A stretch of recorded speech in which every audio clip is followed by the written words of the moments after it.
How to install and use Pinokio AI Browser. Hey there, welcome back to our channel. So today let's discuss on installing and using the Pinokio AI Browser. First, you need to go ahead and open any web browser on your device and search for download Pinokio. Click on the first website in the search results, and on the website, click on download option and then select download for Windows. A zip file will download to your device. And once download is complete, double-click the zip file to open it. Extract the files from the zip folder, and to do this, you need to select the file, then click on Extract All, and then click on Extract. After extracting the files, you will find a setup extension file.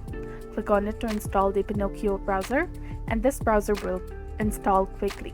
And that's it. You've successfully downloaded and installed the Pinokio browser.